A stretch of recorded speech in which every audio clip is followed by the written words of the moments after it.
আসসালামু আলাইকুম এভরিওয়ান। সবাই কেমন আছেন? আশা করি সবাই ভালো আছেন। আমিও ভালো আছি। আজকে আমি আবার একটা নতুন ব্লগ নিয়ে হাজির হলাম আপনাদের মাঝে। আজকে আমি সারাদিন আমার যা যা করলাম তাই আজকে আপনাদের সাথে একটু শেয়ার করলাম। এলোমেলো ঘরগুলো গুছিয়ে নিলাম। তারপরে এখন আমার ড্রয়িং রুম এলোমেলো হয়ে আছে, এগুলো আমি এখন গুছিয়ে নেব। এই তো ঘরটাকে একটু সুন্দর করে গুছিয়ে নিলাম। এখন আমি আমার ছেলের রুমে যাব। এই যে আমার ছেলের রুম, এটা আমার ছেলে রুমটাকে এলোমেলো করে ঘুম থেকে উঠে চলে গেছে। এখন আমি আমার ছেলের রুমটাকেও গুছিয়ে নিলাম। আপনাদের সবার সাথে আমার ছেলের রুমটাও শেয়ার করলাম। এই যে আমার ছোট্ট একটি বারান্দা এখনও কমপ্লিট করা হয়নি। এখানে আমার মেয়ে কিছু গাছ লাগিয়েছে। এই যে গাছে ফুল ফুটেছে, খুব সুন্দর ফুলগুলো। আবার আমি আমার নিজ হাতে একটি পেঁপে গাছ লাগিয়েছিলাম। সেই ছোট্ট পেঁপে গাছটাতে এখন অনেকগুলো পেঁপে এসেছে। এই যে আমার বাড়ির পাশে আমার অল্প একটু জমি ছিল, সেখানে আমি একটা পেঁপে গাছ লাগিয়েছি। সেই পেঁপে গাছে এখন অনেকগুলো পেঁপে এসেছে। তারপরে ঘরটাকে পুরো ঝাড়ু দিয়ে পরিষ্কার করে নিলাম। রান্নাঘর, এই অপরিষ্কার রান্নাঘরটাকে এখন আমি সুন্দর করে পরিষ্কার করে নিব। পরিপাটি করে গুছিয়ে রাখা আমার বাড়িঘর আমার একটা অভ্যাসে পরিণত হয়েছে। আমি নোংরা অবস্থায় থাকতে পারি না, সব সময় ঘরটাকে পরিষ্কার রাখার চেষ্টা করি যতটুকু আমার দ্বারা সম্ভব হয়। এখন আমি আমার দুপুরে রান্না শুরু করছি। আজকে অনেক দিন পরে বাহিরে খড়ির চুলায় রান্না করতে আসছি। এখন আমি মাছ ভুনা করব, শোল মাছ। পেঁয়াজ মরিচটা দিয়ে নিলাম।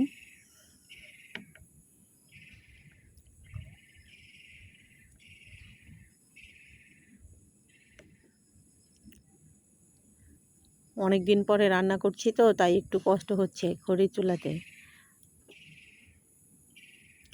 এই যে পেঁয়াজগুলোকে নাড়া দিচ্ছি।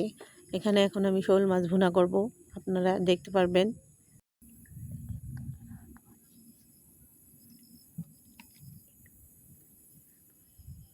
এই যে পেঁয়াজগুলোকে একটু নেড়ে চেড়ে নিলাম। এখন আমি এর মধ্যে মশলা যা যা দেওয়া লাগে মশলাগুলো সব দিয়ে নিলাম। আদা রসুন পেস্ট, হলুদ মরিচ, ধনিয়া গুঁড়া, লবণ। এখন একটু কষিয়ে নিব নেড়ে চেড়ে। তারপরে আমি মাছগুলো এর মধ্যে দিয়ে দেব। কিন্তু আজকে মাছগুলো আমি ভাজবো না, কাঁচাই কষাবো। টাটকা মাছ, তার জন্য কাঁচাই কষিয়ে খাবো। ভাজলে আমার কাছে মনে হয় টাটকা মাছের টেস্টটা কমে যায়। এজন্য এই সমস্ত মাছগুলো এজন্য না ভেজে খাওয়ার চেষ্টা করি। আপনারা কিভাবে খান আমাকে একটু কমেন্ট করে জানাবেন। সাথে একটা ছোট আলু দিয়ে তারপর মাছগুলোকে আমি ভুনা করে নিচ্ছি। খড়ির চুলায় রান্না করলাম অনেক দিন পরে। গ্যাসের চুলার থেকে খড়ির চুলার রান্নাগুলো অনেক মজা হয়, অনেক টেস্টি হয়। কিন্তু সময়ের জন্য খড়ির চুলায় রান্না করতে পারি না। বেশিরভাগ সময় গ্যাসের চুলাতেই রান্না করি। এই যে আমার তরকারিটা হয়ে গেছে, এখন আমি বেড়ে নেব। তারপরে আমি একটি লাল পেয়ারার চারা আমার বাড়িতে লাগিয়ে নিলাম। আমার বাড়িতে আরও বড় দুটি গাছ আছে, কিন্তু গাছগুলো হঠাৎ করে মরে যাচ্ছে। এজন্য আমি ছোট আরেকটি চারা লাগালাম, যাতে ভবিষ্যতে এই গাছ থেকে আমরা আবার পেয়ারা খেতে পারি। পেয়ারাগুলি খুবই টেস্টি। একদিন আপনাদের সাথে ওই গাছের পেয়ারাগুলোও আমি শেয়ার করব। ওই গাছ দুটো আমার ছেলে লাগিয়েছিল, আর আজকে এই গাছটা আমি লাগালাম। আপনারা সবাই দোয়া করবেন যাতে আমার এই গাছটায় প্রচুর পরিমাণে ফল আসে, সবাই যেন মজা করে খেতে পারি। আপনাদের সাথেও শেয়ার করব। আমাদের সকলের উচিত গাছ লাগানো। গাছ লাগালে পরিবেশ ঠান্ডা থাকে। প্রচুর পরিমাণে এখন গরম পড়ে। এখন আবার আসলাম বিকেলবেলা আমার মেয়ে আবদার করলো যে একটু নুডলস খাবে, তাই মেয়েকে একটু নুডলস রান্না করে দিতে আসলাম। আমার মেয়ে আবার ম্যাগি নুডলস খেতে পারে না, উনি আবার এই কোকোলা স্টিক নুডলসটাই পছন্দ করে। এজন্য ওনার জন্য এটাই রান্না করতে হয়।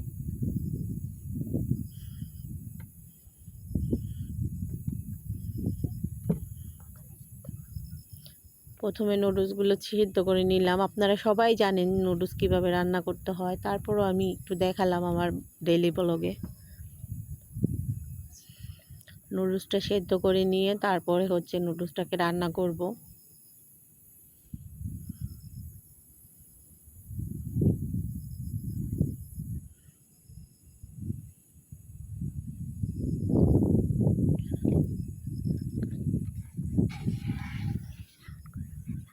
নুডলসটাকে একটু ঠান্ডা পানি দিয়ে ধুয়ে নিলাম যাতে নুডলসটা ঝরঝরা হয়। এবার আমি তেল দিয়ে দিলাম, ডিম দুটোকে ভেজে নিচ্ছি হালকা একটু লবণ দিয়ে, আর কিছুই দিলাম না। এবার পেঁয়াজ মরিচ দিলাম, পেঁয়াজগুলোকে একটু ভেজে নিয়ে এবার তেল দিলাম। পেঁয়াজ মরিচগুলোকে একটু ভেজে নিচ্ছি।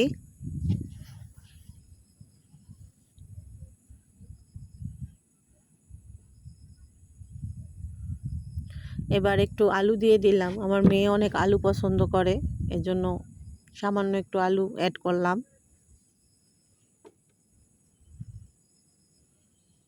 তারপর দিলাম ম্যাগি মশলা। এবার আলুটাকে একটু সেদ্ধ করে নিচ্ছি, আমি আলুটাকে আগে সেদ্ধ করিনি।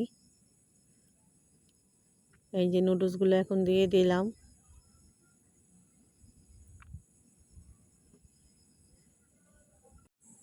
নুডলসটাকে মশলা দিয়ে এবার ভালো করে মিশিয়ে নেব। আমি জানি আমার থেকে অনেক ভালো আপনারা নুডলস রান্না করতে পারেন। আমি অতি সাধারণভাবে নর্মালভাবে বাড়িতে রান্না করলাম। আমার মেয়ে এভাবেই খেতে পছন্দ করে, এজন্য ও বেশি সবজি বেশি মশলা এগুলা পছন্দ করে না।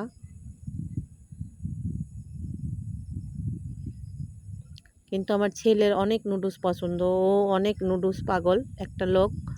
ওরে যত নুডলস দেবেন ও ততই নুডলস খেতে পারে। কোনো রকম সিদ্ধ করে দিলেও ও নুডলস খেয়ে নিতে পারে, ওর কোনো সমস্যা নেই। কিন্তু আমার মেয়ে আবার একটু ঢং বেশি। এই যে আমাদের পাশের বাসার একটা ছোট্ট বেবি, ও খেয়ে বলছে নুডলসটা টেস্ট ভালো হয়েছে। ধন্যবাদ সবাইকে।